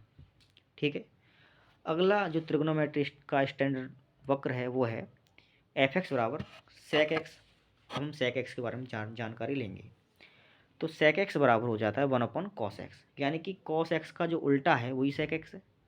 तो हमने cos x पढ़ लिया तो sec x भी पढ़ लिया एक तरीके से। हम इसके ये जो डोमेन होता है उसके बारे में देख लेते हैं। तो देखो cos x नीचे आ गया ना sec x के कारण, sec x होता है 1/cos x। तो जहाँ पर cos x परिभाषित नहीं है रियल नंबर में से उन पॉइंटों को हटा दो। सही बात है कि नहीं। तो π/2 के विषम गुणज पर cos x की वैल्यू 0 होती है। तो विषम गुणज वाली जो π/2 के विषम गुणज है उनको पूरे रियल नंबर में से हटा दो, तो हमारा जो ये सेक फंक्शन है sec x ये परिभाषित रहेगा। तो इसका डोमेन क्या हो जाएगा, पूरे रियल नंबर में से π/2 के विषम गुणज को हटा दीजिए, तो हमारा ये क्या हो गया, ये sec x का डोमेन। इसका डायग्राम ऐसा होता है। ठीक है, कॉस बीच में तो बना हुआ है कॉस वाला ग्राफ, और सेक जो होता है वो कॉस का जस्ट उल्टा होता है। तो हमने पीठ से पीठ मिला दी इसकी, तो ये बन गया सेक का ग्राफ। हम रेंज की बात करें कि भाई सेक एक्स जो फंक्शन है उसकी रेंज क्या होती है, तो रेंज जो होगी वो क्या क्या हो सकती है। तो देखें आप ध्यान से, सिंपली आपको दिख रहा होगा cos x की वैल्यू तो होती है -1 से 1। ठीक है ना, और sec x जो है वो -1 से 1 के बीच में तो बिल्कुल भी है नहीं है। सही बात है कि नहीं। cos x के मान तो होता है -1 के 1, cos x की रेंज होती है -1 से 1। तो पूरे रियल नंबर में से उसकी रेंज -1 से 1 को हटा दो। भाई इतने हिस्से में तो हमारा जो sec x है वो परिभाषित ही नहीं हो रहा है, बन ही नहीं रहा है, उसका ग्राफ ही नहीं है इतने हिस्से में। तो जिस हिस्से में उस ग्राफ नहीं है उस हिस्से में से हमने उस वैल्यू को हटा दिया। तो इसलिए पूरे रियल नंबर में से y की वैल्यू -1 से 1, देखो -1 और 1 पर तो परिभाषित है ही, sec x की वैल्यू -1 और 1 तो होती है। ठीक है ना, लेकिन इसके -1 और 1 के बीच में जो मान आते हैं वो नहीं होते हैं। तो उतने हिस्से में हमारा sec x का ग्राफ है ही नहीं। तो इतने हिस्से में आर में से हम -1 और 1 के बीच के सभी नंबरों को हटा दें तो ये हो जाए इसका रेंज। सही बात है कि नहीं। इसके आवर्तकाल की बात कर लेते हैं हम। तो आवर्तकाल की बात करें तो sec x का जो आवर्तकाल होता है वो 2π होता है। भाई आवर्तकाल को तो यही है, जैसे cos का आवर्तकाल 2π होता है तो sec का भी 2π हो जाएगा। आवर्तकाल का प्रभाव नहीं पड़ेगा व्युत्क्रम होने से, जो sec cos का है वही sec का रहेगा। ठीक है, तो ये तो हो गया आवर्तकाल की बात। और ये समफलन है कि विषम फलन, तो sec x cos x समफलन है तो उसका व्युत्क्रम भी समफलन ही रहेगा, तो ये भी समफलन है। आप देख सकते हैं कि y x के सापेक्ष सममित है ये ग्राफ, तो जो ग्राफ y के सापेक्ष सममित रहे वो समफलन होता है। समफलन कैसे हुआ कि ये y एक्सिस है, इधर जैसा है वैसा ही y के राइट में जैसा है वैसा ही लेफ्ट में है, इसलिए क्या हुआ समफलन। क्लियर है इतना पॉइंट। तो हमने sec x के बारे में चर्चा कर ली। अगला ग्राफ आता है standard cot x। cot x क्या होता है, cos x बटे sin x। तो अब वही जैसे sec x पढ़ा था हमने, तो इसका डोमेन क्या हो जाएगा, sin x x के जिन मानों पर 0 हो जाए उन्हें हम रियल नंबर में से हटा देते हैं, और sin x n पाई या पाई के जो गुणज हैं n उन पर 0 हो जाता है, n गुणज पर 0 हो जाता है। तो पूरे रियल नंबर पर से हम n पाई को हटा दें तो हमारा ये डोमेन डिफाइन रहेगा। जिस पर परिभाषित नहीं है उसको तो हटानी पड़ेगा ना रेंज में से, सॉरी डोमेन में से। केवल वो रखते हैं जिन पर परिभाषित हो। तो x के मान पूरे रियल नंबर पर हम n पाई हटा दें तो ये हमारा जो cot x है ये इस डोमेन में परिभाषित रहेगा। इसका ग्राफ होता है, ये चित्र में आपको दिख रहा होगा। अब ये विषम फलन है कि सम फलन है? जब sin x एक विषम फलन होता है तो cot x बटे sin x, देखो ज्योमेट्रिकल समझ में ना आए तो आप शॉर्टकट मेथड x की जगह -x पुट कर सकते हैं, उससे भी आपको समझ में आ जाएगा। तो cos माइनस एक्स तो पॉजिटिव होता है, sin माइनस एक्स नेगेटिव होता है, और पॉजिटिव बटे नेगेटिव नेगेटिव ही होता है। इसलिए cot x जो है x बराबर -x पर माइनस के चिन्ह के साथ बदल जाता है, ठीक है, माइनस का अंतर आ जाता है। इसलिए cot x कैसा ग्राफ हो गया, एक विषम फलन। सही बात है नहीं? इसके आवर्तकाल की बात करें हम तो आवर्तकाल क्या होता है इसका, तो ध्यान से देख लें आप। -पाई से 0 के बीच में जैसा ग्राफ है ये, वैसा ही 0 से पाई के बीच में है, वैसा ही पाई से 2 पाई के बीच में है। सही है। तो हर पाई के बाद में ये अपनी नेचर को यानी अपनी फॉर्म को ये फिर से रिपीट कर रहा है, इसलिए इसका आवर्तकाल हो गया पाई, ठीक है। और रेंज क्या हो जाएगी इसकी, कुछ भी एक्स पुट करें आप, आपको कोई ना कोई रियल नंबर ज़रूर मिलेगा। तो पूरा रियल नंबर इसका रेंज हो गया। क्लियर है इतना? तो ये तो हुए हमारे त्रिकोणोमेट्री फंक्शन, त्रिकोणमिति फलन खत्म हुए। अब हम पढ़ेंगे खंड से परिभाषित फलन, जो थर्ड जो स्ट्रक्चर है, थर्ड जो नाम है बहुपद का, वह खंड से परिभाषित फलन। तो खंड से परिभाषित फलन का मतलब होता है पीस वाइज डिफाइन, यानी टुकड़ों में परिभाषित हो। जो फलन टुकड़ों में परिभाषित होंगे वो इसके अंतर्गत आ जाएंगे, खंड से परिभाषित फलन के अंतर्गत। तो उनमें पहला है मापांक फलन। मापांक फलन क्या होता है, तो मापांक फलन को इंग्लिश में बोलते हैं मॉडुलस फंक्शन। एफ एक्स बराबर मॉड एक्स, ये इसे दिखाने का तरीका होता है कि एक्स को हम दो लाइनों के, दो पैरेलल लाइन के बीच में रख दें तो एफ एक्स बराबर इसे मॉड एक्स बोलते हैं, संज्ञा देते हैं। बीच में मॉड का मतलब होता है, मॉड एक ऐसी मशीन है कि हम बीच में जो भी नंबर डालें वो चाहे पॉजिटिव हो, अगर पॉजिटिव है तो वो पॉजिटिव रख देगा, अगर नेगेटिव डाला तो वो उसे पॉजिटिव बना देगा, ठीक है ना। तो ये एक्स के दो अलग अलग नेचर पर काम करता है। जब एक्स 0 है तब भी एक्स ही आ जाएगा, भाई 0 का मॉड तो 0 ही होगा। अगर एक्स पॉजिटिव है तो मॉड एक्स, मतलब मॉड के अंदर अगर कोई संख्या पॉजिटिव हुई तो वो पॉजिटिव रहेगी, 0 हुई तो वो 0 रहेगी। अगर नेगेटिव है तो वो पॉजिटिव बना देगी मॉड उसको, बस नेगेटिव को ये पॉजिटिव बनाता है, इसका ये काम यही है। तो 0 या 0 से अधिक, 0 या 0 से बड़े नंबर अगर मॉड के अंदर हैं तो वही नंबर आ जाएंगे। अगर मॉड के अंदर कोई नेगेटिव नंबर है तो फिर मॉड उसको पॉजिटिव बना देता है। तो एक्स अगर नेगेटिव है, ध्यान से सुनना, मॉड के अंदर अगर मान लो -5 है तो वो उसको 5 बना देगा, यानी -5 को हम क्या लिख सकते हैं, माइनस ऑफ -5, ठीक है ना। इसलिए लिखा है कि जब एक्स नेगेटिव है तो मॉड एक्स की वैल्यू क्या हो जाएगी, माइनस का एक्स, यानी कि अंदर तो पहले से एक्स नेगेटिव मान है और नेगेटिव मान को माइनस से गुना कर दे तो पॉजिटिव हो जाएगा, ठीक है ना। इसलिए तो एक्स जब नेगेटिव है तो मॉड एक्स की वैल्यू -x होती है, वो उस नेगेटिव नंबर को पॉजिटिव करने के लिए माइनस से गुना करते हैं। क्लियर है? अब मॉड एक्स का जो ग्राफ है वो आप देख ही रहे हो, ये तो स्टैंडर्ड ग्राफ है, इनको जानते ही होंगे आप। एक्स के कोई भी मान पुट करें आप रियल नंबर में से, पूरा एक्स पुट किया जा सकता है। क्लियर है? तो इसका डोमेन तो हो गया पूरा आर। एक्स की जो वैल्यू है, इसका ग्राफ देखो, 0 से ऊपर ऊपर है, 0 और 0 से ऊपर ऊपर है, यानी एक्स अक्ष से इसका ग्राफ ऊपर है, केवल 0 पर टच कर रहा है। तो इसका जो डोमेन होगा वो 0 होगा या 0 से अधिक। वाई की वैल्यू 0 प्राप्त होगी, 0 हो सकती है या 0 से अधिक होगी। क्लियर है? नेगेटिव में तो ये परिभाषित ही नहीं है मॉड फंक्शन, क्योंकि मॉड तो हमेशा पॉजिटिव रहता है, इसकी वैल्यू नेगेटिव होती ही नहीं है। एक्स का मान आप चाहे जो भी नेगेटिव मान पुट कर दें, वाई की वैल्यू हमेशा ही पॉजिटिव मिलेगी। सही बात है कि नहीं? इसलिए ये हो गया ये इसके रेंज और डोमेन देख लिए। अब ये कैसा फलन है, तो जैसा वाई एक्स के राइट में वैसा ही लेफ्ट में है, इसलिए ये क्या हो गया, एक समफलन हो गया। अब एक एक ही नहीं है, ये तो हम बाद में पढ़ लेंगे आगे, जब एक एक ही वाला कॉन्सेप्ट देखेंगे। आगे बढ़ते हैं हम। महत्तम पूर्णांक फलन, ये बहुत ही इम्पोर्टेंट है थोड़ा सा, इसको भी आप देख लें। महत्तम पूर्णांक फलन का मतलब होता है ग्रेटेस्ट इंटीजर फंक्शन, या इसे हम फ्लोर इंटीजर फंक्शन भी बोल देते हैं इंग्लिश में। फ्लोर का मतलब होता है धरती, जमीन, यानी नीचे वाला हिस्सा। तो एफ एक्स को दिखाने का तरीका दो तरीके से दिखा सकते हैं इसको हम। ये बड़ा ब्रैकेट के अंदर हम एक्स को पैक कर दें या लिख दें, तो इसे ही बोलते हैं हम ग्रेटेस्ट इंटीजर फंक्शन।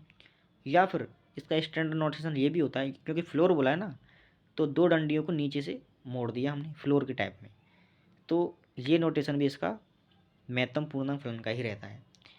ये फ्लोर इंटीजर फंक्शन का अर्थ ये है कि हमने एक्स के अंदर जो भी वैल्यू पुट की, अगर हमने कोई भी इंटीजर नंबर या कोई रियल नंबर पुट किया, जैसे मान लो हमने 5 पुट किया तो ये 5 ही दे देगा। अगर हमने 5.2 पुट किया तो ये जस्ट उससे जस्ट पहले वाला नंबर कोई अपूर्णांकीय नंबर है, ठीक है ना, कोई अपूर्णांकीय नंबर है। तो महत्तम पूर्णांक फलन के नेचर ऐसा होता है कि वो जस्ट पहले वाला नंबर, पहले वाला पूर्णांक दे देता है। क्लियर है? यानी कि हमने माइनस का 5.2 अगर डाला इस मशीन में, तो इस मशीन की ब्यूटी यही है कि ये जस्ट पहले वाला इंटीजर दे देगा। तो माइनस का 5.2 डाला तो -5.2 से जस्ट पहले जो इंटीजर होता है वो होता है -6, तो ये -6 दे देगा। अगर हमने 0.5 डाला तो जस्ट पहले वाला इंटीजर 0 दे देगा ये। हमने 1.3 डाला तो जस्ट पहले वाला इंटीजर ये 1 दे देगा। क्लियर है कि नहीं इतना? अगर हमने ई डाला तो, अगर हमने स्मॉल ई डाला तो ये क्या देगा? इसका आंसर आप कमेंट बॉक्स में बताएंगे मुझे। तो ये तो हो गई महत्तम पूर्णांक फलन की प्रॉपर्टी, ठीक है। अब ये पीस वाइज डिफाइन क्यों होता है, इसके अंदर क्यों आया ये? क्योंकि ये पीस वाइज डिफाइन इसलिए होता है कि ये केवल और केवल इंटीजर फलन को ही अपने देता है इसका मान।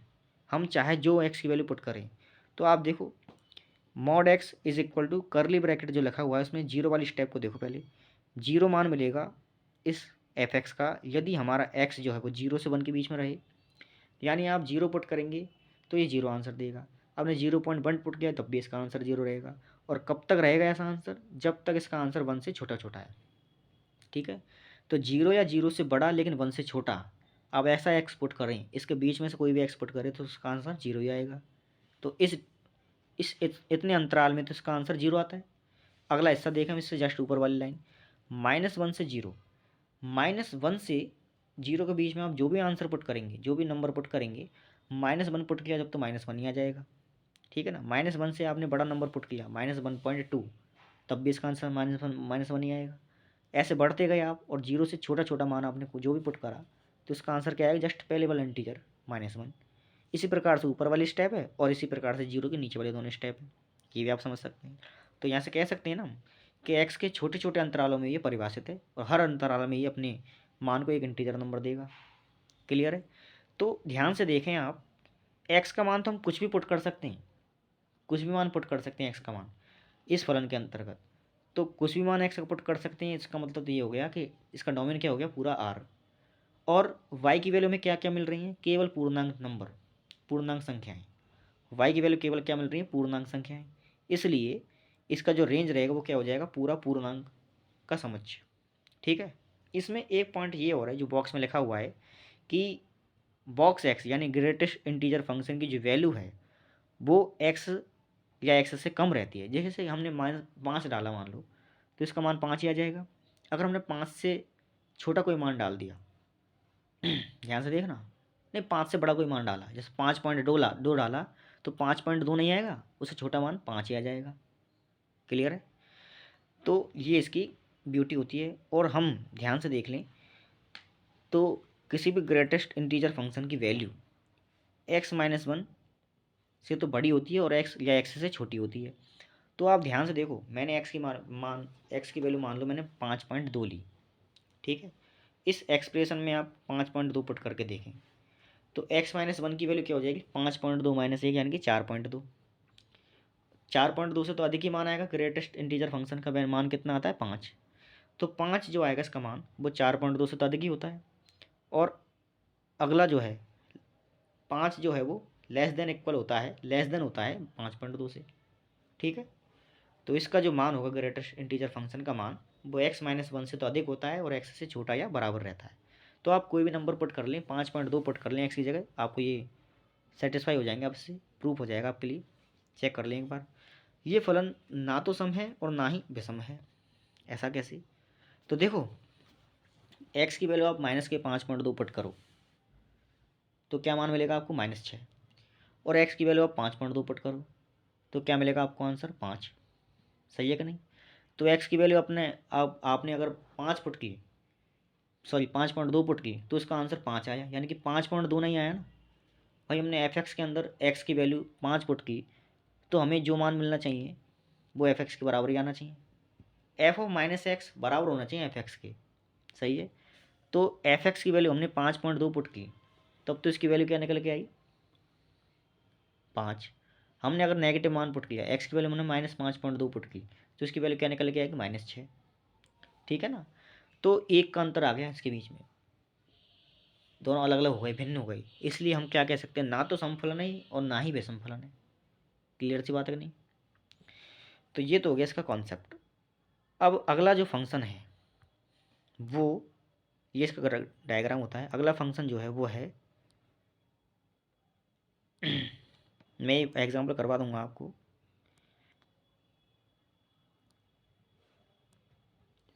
निम्नतम पूर्णांक फलन, ग्रेटेस्ट इंटीजर फंक्शन के बाद में पहले ये पढ़ा रहा हूँ आपको निम्नतम पूर्णांक फलन क्या होता है, ताकि आप उसको रिलेट कर पाएँ। यहाँ से ऊपर भी पढ़ेंगे हम, तो आप ये देख लें निम्नतम पूर्णांक फलन क्या होता है। निम्नतम पूर्णांक फलन ग्रेटेस्ट इंटीजर फंक्शन का जस्ट उल्टा है, एकदम भिन्न है, मतलब एकदम अपोजिट है। इसे हम इंग्लिश में लीस्ट इंटीजर फंक्शन या फिर सीलिंग इंटीजर फंक्शन भी बोल सकते हैं। सीलिंग मतलब छत, छत पर जो पंखा लगा होता है ना, वो वाली छत। तो ये ऊपर के मान लेता है, ये ऊपर वाले पूर्णांक लेता है। ग्रेटेस्ट इंटीजर फंक्शन तो नीचे वाले पूर्णांक लेता है। और निम्नतम पूर्णांक फलन, ये जो लोएस्ट लीस्ट इंटीजर फंक्शन है, ये ऊपर वाले पूर्णांक लेता है। यानी हमने वहाँ पर 5.2 पुट किया तो हमें आंसर 5 मिला। यहाँ पर हम 5.2 पुट करेंगे तो हमें आंसर क्या मिलेगा? 6। ये जस्ट पहले वाला इंटीजर लेता है। ठीक है? तो देख सकते हैं आप कि ceiling function of x is equal to, curly bracket में जो लिखा हुआ है उसमें हम जीरो वाले स्टेप को देखेंगे। जैसे हमने एक्स की वैल्यू -1 से 0 के बीच में पुट की, ध्यान से देखें आप, माइनस के 0.1, जैसे हम -0.1 पुट करेंगे ना, तो इसका आंसर क्या आ जाएगा? -0.1 से जस्ट पहले वाला इंटीजर, पहले नहीं, जस्ट बाद वाला इंटीजर 0। वो तो लेता है पहले वाले इंटीजर को, ये लेता है बाद वाले इंटीजर को। ग्रेटेस्ट इंटीजर फंक्शन तो जस्ट पहले वाले इंटीजर को लेता है, और लीस्ट इंटीजर फंक्शन जस्ट बाद वाले इंटीजर को लेता है। अगले स्टेप में देखें, जब हम एक्स की वैल्यू 0 से 1 के बीच में कुछ भी पुट करें, तो 0 से 1 के बीच में आपने मान लो 0.1 पुट किया, तो इसका आंसर आ गया 1। और वहाँ पर क्या आंसर आता था? 0। ये इसका आंसर, ये इसका अंतर है। वो लेता है जस्ट पहले वाले, ये लेता है जस्ट बाद वाले।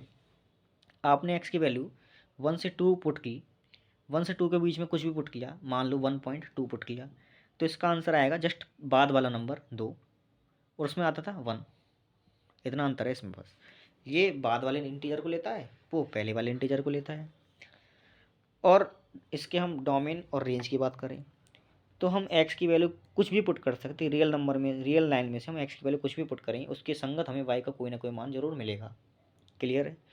तो एक्स तो हम कुछ भी रियल नंबर पुट कर सकते हैं, इसलिए इसका डोमेन तो हो गया पूरा रियल नंबर का सेट। और वाई की वैल्यू क्या क्या मिल रही है हमको? इंटीजर्स। हमें वाई की वैल्यू क्या मिलेंगे? इंटीजर्स। तो हमारा जो रेंज होगा वो क्या हो जाएगा? इंटीजर का सेट।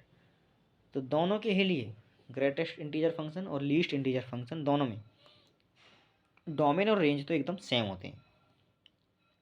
एक कॉन्सेप्ट इसमें ये भी है कि सीलिंग फंक्शन की जो वैल्यू होती है वो एक्स से बड़ी या बराबर और x+1 से छोटी रहती है। तो यहाँ पर आप कुछ भी मान पुट करके देख लें। जैसे मैं 0.1 पुट करके बताता हूँ आपको।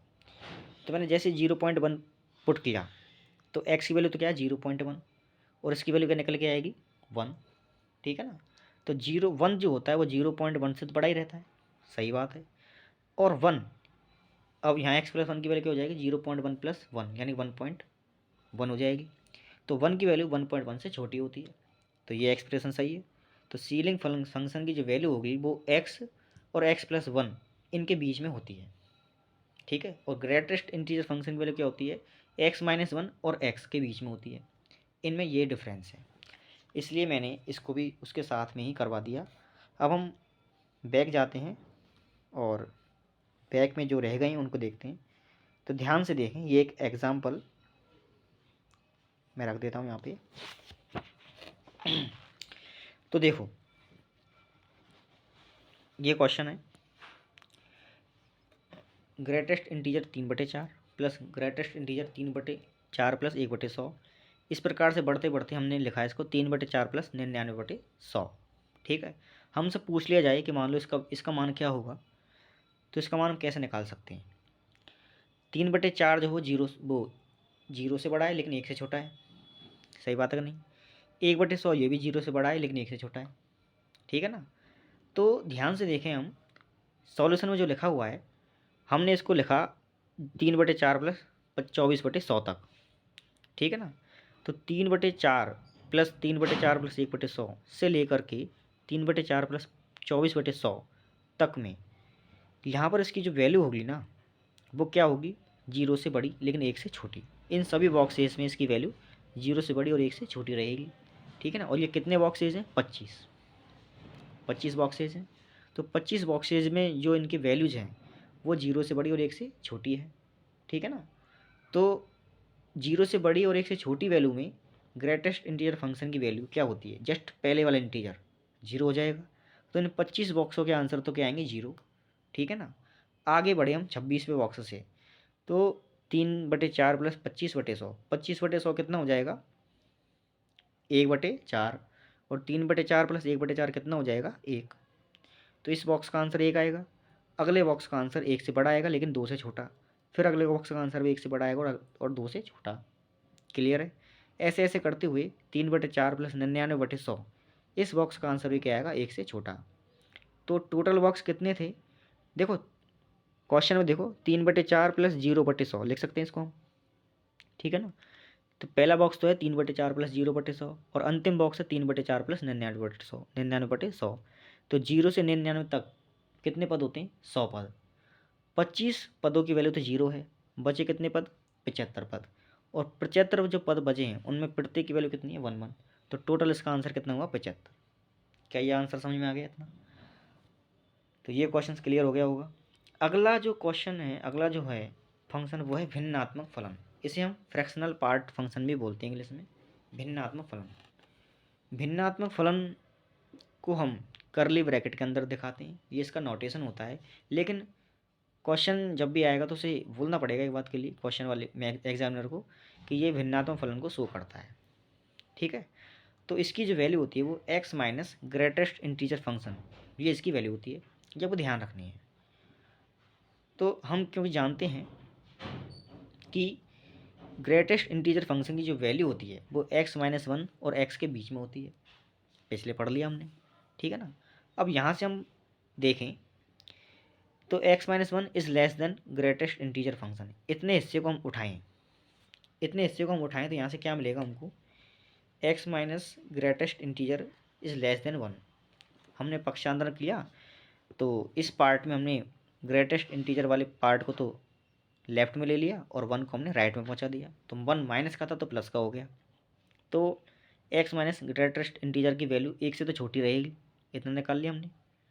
क्योंकि ऊपर जो इसमें जो भिन्नात्मक फलन की परिभाषा है उसमें fractional part of x is equal to है x minus greatest integer function, ठीक है ना। तो हम x minus greatest integer function की वैल्यू निकाल रहे हैं कि उसका मान कहाँ से कहाँ तक रहेगा।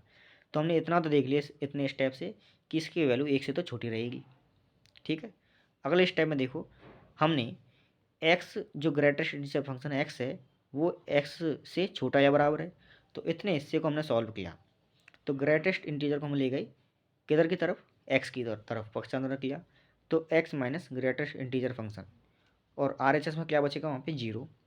जहाँ से हमने x के ग्रेटेस्ट इंटीजर फंक्शन को उठाया है वहाँ से वो पार्ट तो उठ के राइट हैंड में आ गया, तो लेफ्ट में क्या बचा फिर, 0, ठीक है। तो x minus greatest integer is greater than equal to 0। तो इसकी जो वैल्यू है वो 0 से बड़ी रहेगी और 1 से तो छोटी रहेगी। तो हम आसानी से कह सकते हैं कि x minus greatest integer function की वैल्यू जीरो या जीरो से तो बड़ी रहेगी लेकिन एक से छोटी रहेगी। तो आज से जो भिन्नात्मक फलन होता है उसकी वैल्यू कितने से कितने तक रहते हैं, जीरो से लेकर के एक तक, एक से छोटी, जीरो से लेकर के एक से छोटी तक।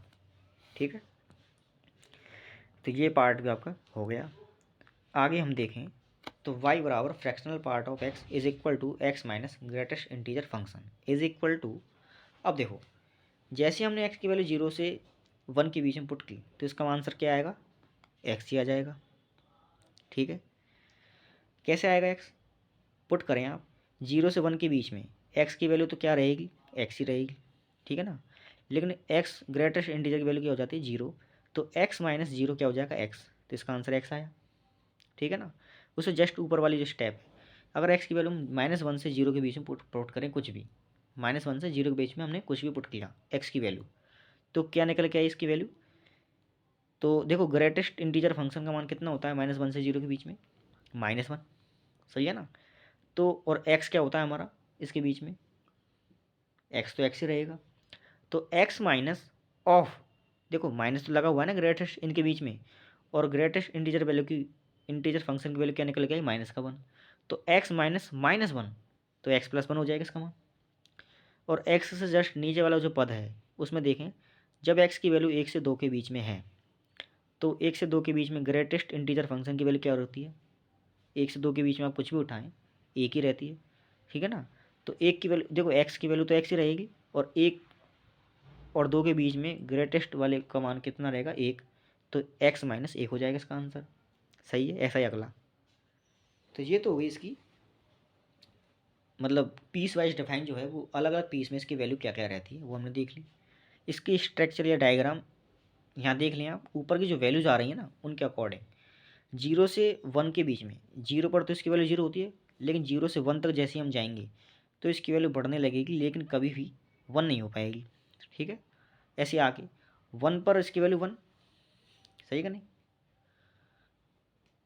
नहीं सॉरी, 1 पर इसकी वैल्यू जीरो, देखो x की वैल्यू 1 रखो, तो x बराबर 1 पर तो 1, और ग्रेटेस्ट इंटीजर 1 की वैल्यू 1 पर 1 होती है, तो 1 माइनस 1 जीरो, तो 1 पर तो जीरो, 1 से जैसे हम आगे बढ़ेंगे तो इसकी वैल्यू, ग्रेटेस्ट इंटीजर की वैल्यू तो जीरो हो जाएगी और x की वैल्यू बढ़ने लगेगी। ठीक है ना, और कहाँ तक बढ़ेगी, 2 तक जैसे हम पहुँचेंगे, जैसे हमने x की वैल्यू 2 पुट की इसमें, तो x का मान तो 2, और ग्रेटेस्ट इंटीजर का मान का भी, इंटीजर का मान भी 2। ठीक है ना, तो इसके मान जो है 2 माइनस 2 जीरो हो जाएगा 2 पर इसका मान, और 2 के बाद में फिर ये बढ़ने लगेगा, सही है कि नहीं। इसके बाद में फिर 3 पर जीरो, फिर बढ़ने लगेगा। तो यानी कि 1 यूनिट के बाद में इसका ग्राफ अपने आप को दोहराने लगता है। 0 से 1 के बीच में जितना था उतना ही 1 से 2 के बीच में, उतना ही 2 से 3 के बीच में। तो इस प्रकार से ये 1 यूनिट के बाद में अपने आप को दोहराने लगता है ये ग्राफ। तो इस ग्राफ का आवर्तकाल तो हो गया 1, सही है। इस ग्राफ की डोमेन क्या होगी, हम x कुछ भी पुट कर सकते हैं, रियल नंबर में से कुछ भी x पुट करें उस पर y का कोई ना कोई मान हमें मिलेगा। तो x का मान कुछ भी पुट करें तो इसका डोमेन तो हो गया r, और y का मान कहाँ से कहाँ तक मिलेगा, 0 से लेकर के 1 के बीच में, क्योंकि हमने देखा ना कि ग्रेटेड ये फ्रैक्शनल पार्ट का जो फंक्शन है, ये फंक्शन की वैल्यू 0 से लेकर के 1 से छोटी इतनी रहती है। तो इसका जो भी मान मिलेगा वो 0 या 0 से अधिक लेकिन 1 से कम ये रहेगा। तो इसका रेंज हो गया 0 से 1 के बीच में। क्लियर है, 1 कभी भी नहीं होगा इसका आंसर, 1 हो ही नहीं सकता। आप देख लो ना कि 0 के बाद में हमने जैसे जैसे x की वैल्यू बढ़ाना स्टार्ट किया तो इसका आंसर बढ़ने लगेगा, लेकिन कभी भी 1 नहीं हो पाएगा, क्योंकि जैसे ही आपने 1 पुट किया तो जैसे 1 पुट किया इसका आंसर तुरंत ही नीचे गिर जाएगा 0 पे, 1 नहीं हो पाएगा। जैसे हमने 1 के बाद में इसकी वैल्यू बढ़ाना स्टार्ट किया तो जैसे बढ़ाते गए बढ़ाते गए बढ़ाते गए, जैसे हमने 2 पुट किया फिर से इसका आंसर गिर के नीचे 0 हो गया, तो 1 कभी नहीं हो पाएगा इसका आंसर। ठीक है, इसलिए अब ये जो फंक्शन है देखो, जैसे एक्स एक्स की तरफ है वैसा ही वाई एक्स की तरफ है क्या, नहीं, वाई एक्स जो है वो प्रतिबिंब का काम करता है, समझे आप। तो वाई एक्स प्रतिबिंब का काम करता है, आप ये नहीं कहोगे कोई जैसे ये तो एक्स के साथ 40, ये जितना एंगल बना रहा है उतना ही ये इधर की वाई के लेफ्ट साइड में उतना एंगल बना रहा है, नहीं नहीं, ये गलत है। इसके स्ट्रक्चर ये जो ग्राफ है ये सम्मित हो जाता यदि ये वाई एक्स के सापेक्ष प्रतिबिंब वाला काम करता। ठीक है ना, आप वैसे भी देख सकते हैं एक्स की जगह -x पुट करके देखें इस फंक्शन में आप एक्स की जगह माइनस एक्स पुट करके देखें बार आपको क्या मिलता है। तो एक्स की जगह माइनस एक्स पुट किया तो नेगेटिव एक्स पर तो ग्रेटेस्ट इंटीजर फंक्शन नेगेटिव ही रहता है, ठीक है ना, सॉरी पॉजिटिव हो जाता है उसका मान, हाँ सॉरी नेगेटिव ही रहता है। तो यहाँ पर जैसे ही आप एक्स की जगह वैल्यू माइनस एक्स पुट करेंगे तो एक्स का गुणांक तो माइनस एक्स हो जाएगा और ग्रेटेस्ट इंटीजर फंक्शन हो जाएगा, कितना हो जाएगा, वो भी एक छोटे मतलब वो जो है वो जस्ट पहले वाले इंटीजर को ले लेगा अपने से। तो एक्स की जगह माइनस एक्स पुट करेंगे तो इसका आंसर मतलब एफ ओ माइनस एक्स बराबर ना तो एफ एक्स होगा ना माइनस एफ एक्स होगा, कुछ भी नहीं हो पाएगा। वैसे भी आप ग्राफ से देख सकते हैं कि जैसा एक्स के बाई के राइट में वैसा लेफ्ट में नहीं है, इसलिए ये फंक्शन जो हो गया ना तो सम है ना विषम है। निम्नतम पूर्णांक फलन हमने पढ़ लिया। आज के लिए हम इतना ही रखते हैं, नेक्स्ट कंटिन्यू करेंगे हम अगले क्लास में। तो आशा करते हैं कि आपने ये वीडियो देखी। इस वीडियो में आपको जिस पार्ट में थोड़ी भी दिक्कत आई हो आप कमेंट बॉक्स में वो बता सकते हैं कि कहाँ पर कौन सी दिक्कत आई है, मैं उसे दोबारा से सुधारने का प्रयास करूँगा और आपको समझाने का प्रयास करूँगा। और अगर ये वीडियो अच्छी लगी है तो आप इस चैनल को सब्सक्राइब कर सकते हैं, इसे लाइक कर सकते हैं और अपने फ्रेंडों के बीच में इसको शेयर भी कर सकते हैं। Thank you so much for watching this video. जय हिंद जय भारत।